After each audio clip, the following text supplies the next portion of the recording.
Hello, everyone. Welcome to another episode of the MI podcast. So today we'll discuss about the relation between marketing and sales. I, as a working professional, have worked both in marketing as well as sales.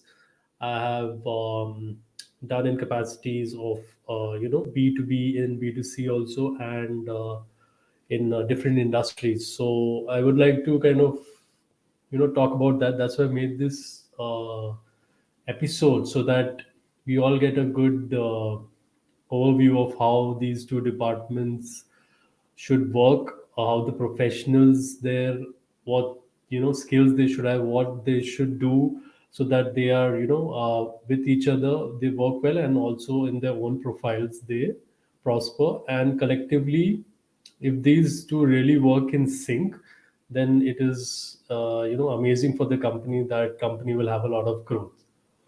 So, firstly, we'll cover for a marketing professional what are the qualities and skills that are required. So, a marketing professional basically requires quite a bit of skills that include, I would say, creativity. Firstly, as a marketing professional, you should have a lot of creativity, work on that so that you get new innovative ideas. So, mainly, if you have a marketing head, his main job is to kind of get new innovative campaign strategies, so that because the marketing is a competition, so if unless you are having new and fresh thoughts and ideas and all, then you wouldn't be competitive. It's a very important skill. Next, you would have strategic thinking, so you should think in a structured way and with a proper strategy in general. Develop strong communication skills. So communication is not just ability to speak a particular language, but to your emotions, how you can convey in a proper way and respecting the other people's emotions also. So that is a one part. So strong communication skills along with that, I mean, you have to be empathetic as well. uh, Data analytical ability, now this is so important with so much of data that is collected from marketing campaigns, from website traffic and app downloads, and also so many sources of data. People, physical stores, people walking into that, and also so much of data. How you're able to quickly analyze and measure basically the performance, and then give proper solutions to wherever you're lacking, and also learn from things that you've done right. Then he has to be very adaptable. He has to kind of see what are the, because on, it's not all in theory, there's so many things that happen on the field within business. So with those challenges, how you can adapt, what kind of new technologies that we can adopt, or techniques, what kind of trends are there, and you have to kind of latch on to them. Then you have a skill leadership, which I feel majorly is lacking in most of the companies there. They are not, they are just bosses there. They are no leaders. So leadership quality is to understand your audience, relate with them, and motivate them. So a leader is someone that only if you don't work in the fear of, you work in respect of, you want to give your best. So this is lacking with a lot of not only in marketing, but lot of departments out there, and even CEOs and all. So they have, this is the utmost thing. Any company, or majorly if you even see a country, is defined by the leaders. With the, you must have seen a lot of countries with a very less of resources, natural resources, or in general, even company, there are a lot of kind of resources. But how are they doing so? It is because of great leadership, and how within that resource they are able to motivate and set out work processes that optimize everything, not only the result part of it, but what you define. Not only money is not the only result, like a country, a GDP is only, it's also the people, how they feel, their happiness, all those things matter. So that is a part of it. Then being customer oriented, focus, thinking from the point of view of customer, uh, you have to detach from your own process and see what is it for the customer. There are various like tools and techniques that you use within that. And lastly, you have to be result oriented. End of the day, it is marketing or a sales department is a revenue department, so it will be judged only on revenue. So on short period of time, you have to see what kind of results and what kind of changes you have to make. Next, now let's go through for a sales professional. What are the qualities? And this is very important. Even guys, if you're developing a career, you're marketing or sales, to know what is kind of required. What are the general things? Where do you stand in all these years? So, firstly, for the sales professional, is your again communication skills would come. This is even more important because you're not only communicating within your company, you're communicating from outside. Like they say, the salesperson is like a representative of the company. Whatever impression a prospect gets is through a salesperson basically. So it has utmost amount of responsibility. He is representing the company. Then they should be able to start and build relationships. So they should know that process is the human process of starting building relations, and should know how this starts, and can't be plain about just the product or service he's selling. He has to know how to start build relations and maintain and keep the customers happy from their end also. Persuasion skills. So how do you persuade somebody from? That is the main thing, right? The normal course of things, people would not want to purchase that also. But how do you? What kind of persuasion you have? Like, are there any kind of things they have about the people have about the company? Any kind of misinformation, or there are some objections or something like that? How do you come up to that? How do you create a positive impression also, that end of the day that person goes ahead and purchase your products or services. Then product knowledge, your knowledge has to be utmost of the, we have to know it end to end. You must have gone and seeing a salesman only not knowing much about his thing, whatever he's selling, you get a negative impression. So that is about product knowledge. You should know your thing inside and out. There has to be a proper training from a company, and that effort you take from your end also to get a 360 degrees knowledge of the product, at least theoretically. Practically, you can take it forward and keep increasing about product, how people use it and all. But theoretically, it should be there from day one. um, how do you adapt different situations and all, that is very important. How do you manage your time?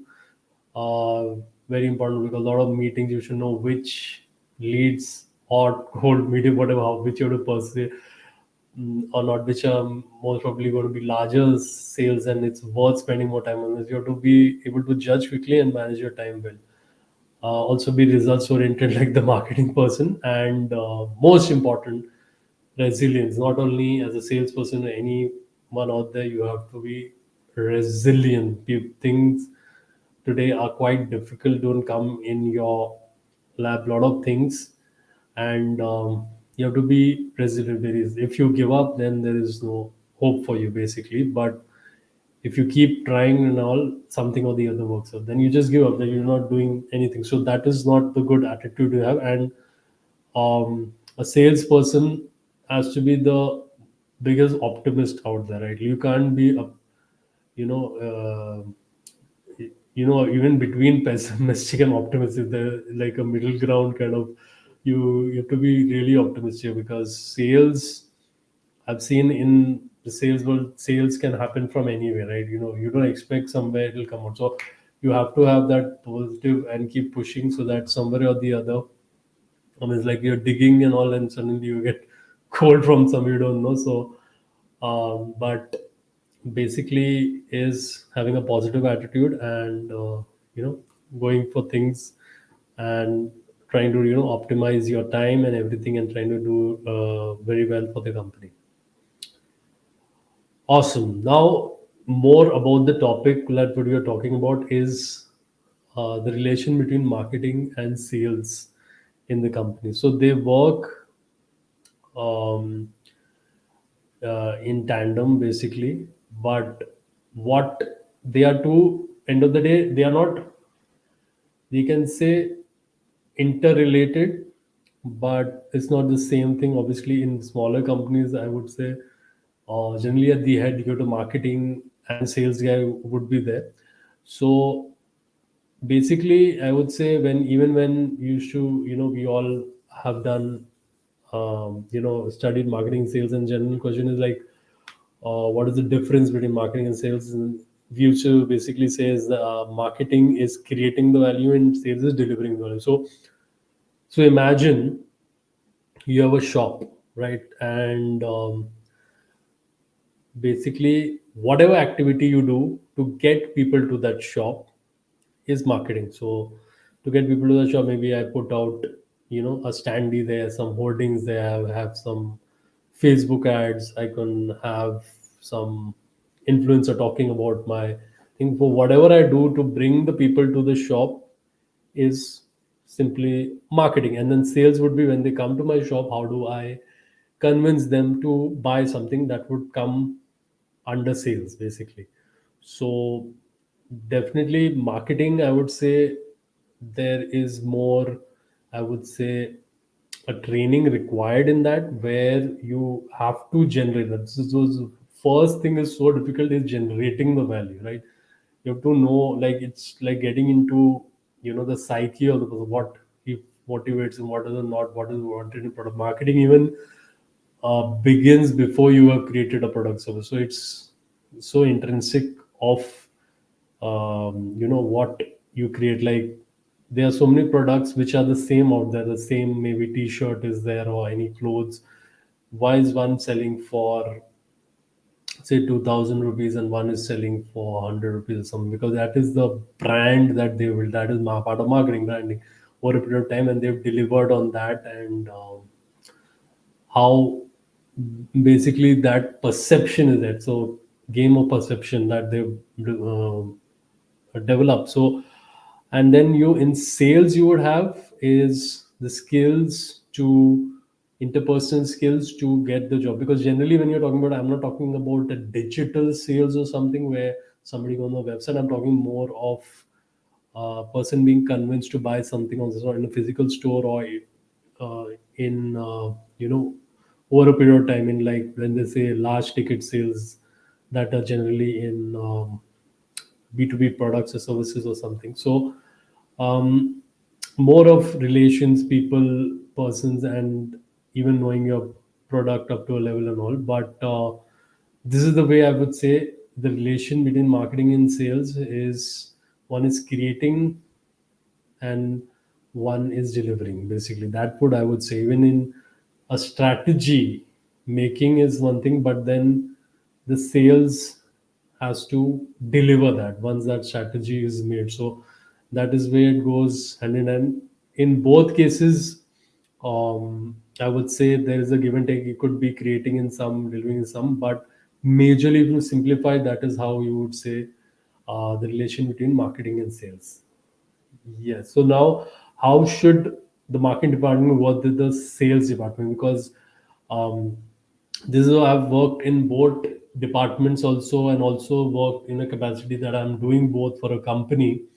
So basically, they there is a lot of friction between these two, because sometimes like this sales department will say, oh, they're not getting good leads or not enough leads from the marketing department, and then the marketing department will say that the sales they are not delivering. I've given all these leads, they should be trying more harder to close the orders or whatever. So basically how they should work together in tandem is, firstly, there should be more. I have noticed a lot of this. There is, they are like working in silos. There's not enough. Like maybe they'll have a weekly meet or something, but they are not actually together working together towards a common goal. This is very, you can say, this is not very organized way. They should be working very close together.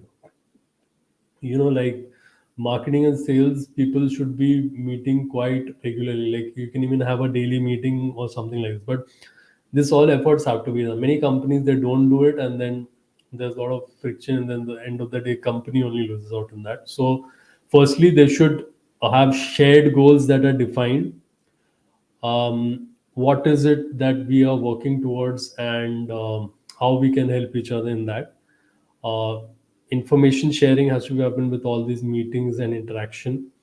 uh, Creating buyer persona is so important. The sales people have to be, just the marketing can't go ahead and create a persona of XYZ person, which is like a type of person who will buy my product or service. So salesperson who's actually seen these people on the field or something, then they can give more better inputs to make those better buyer personas.